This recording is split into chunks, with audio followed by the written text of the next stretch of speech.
circulatory system is the body's transportation system.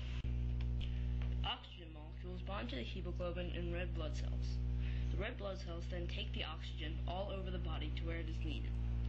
Oxygen is used and carbon dioxide, a waste product, is picked up to be eliminated. The heart is the main organ of the circulatory system. The heart pumps blood throughout the body. Blood enters the lungs through the heart. Your heart is located on the left side of your chest, protected by your ribs. Your heart is about the size of your fist. The heart is divided into two halves.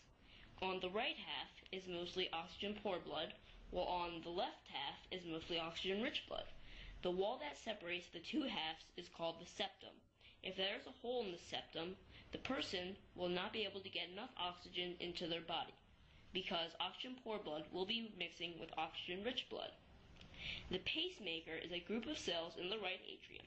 By sending a signal that makes the heart muscles contract, the pacemaker regulates the beating of. The action of the heart works in two main phases. In the first phase, the muscle relaxes and blood rushes into the heart. In the second phase, the muscle contracts and pumps blood out of the heart. There are several different components of blood. First, there's red blood cells that transport oxygen all over the body. Second, there's white blood cells that fight disease. Red blood cells outnumber white blood cells 600 to 1. There's plasma, which is a liquidy fluid that blood cells flow in and that transports nutrients. Lastly, there's platelets. These are pieces of red blood cells that help to form blood clots when you get cut. There are 4 different types of blood: A, AB, B, and O. Your blood type will only matter in a blood transfusion. Blood is transported through blood vessels. Blood vessels are small, tube-like structures that keep blood flowing on the right path. There are 3 different types of blood vessels: arteries, which transport oxygen-rich blood throughout the body; veins, that transport deoxygenated blood back to the heart; and capillaries, which are in between arteries and veins, and are the smallest of them all. Blood traveling through blood vessels exerts pressure against the walls of blood vessels. This is called blood pressure. Blood pressure is caused by the force with which the ventricles contract. In general, as blood moves away from the heart, its pressure decreases.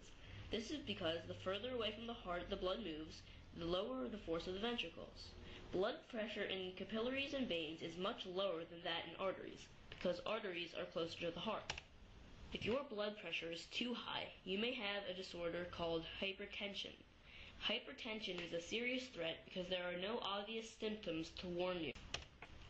The flow of blood is the path that blood takes as it goes throughout the body. Starting in the heart, the blood first goes through the superior/inferior vena cava.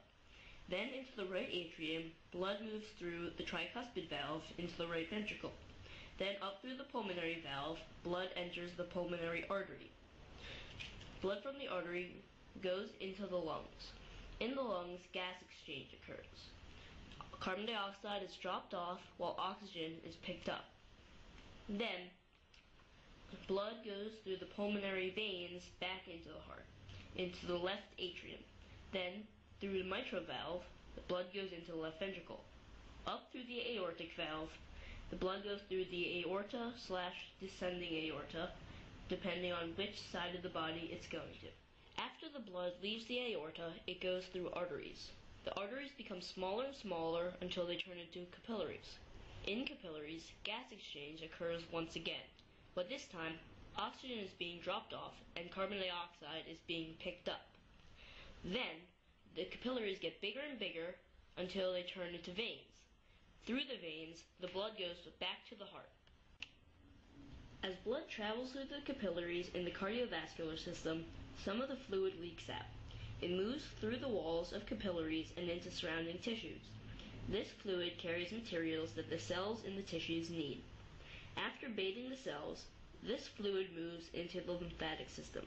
The lymphatic system is like a network of vein-like vessels that returns the fluid to the bloodstream. The lymphatic system acts something like a rain gutter after a rainstorm, carrying the fluid away. This has been a basic overview of